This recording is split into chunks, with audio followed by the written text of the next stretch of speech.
बोलो पछताना को इंग्लिश में क्या कहेंगे? regret, याद दिलाना को क्या बोलेंगे? remind, remind. खुद से इरादा करना? ensure, ensure. बहुत अच्छे, गुड। पढ़ाना को? enhance, enhance. समझाना को? explain, explain. जज करना? justify, justify. बयां करना? express, express. सिफारिश करना? recommend, recommend. बहुत अच्छे।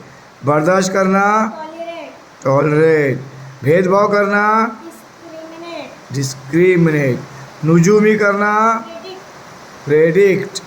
छानबीन करना? investigate, investigate. बढ़ा चढ़ा कर कहना? exaggerate, exaggerate. निगरानी करना? monitor, हावी होना? dominate. डोमिनेट। बहुत अच्छे, शाबाश।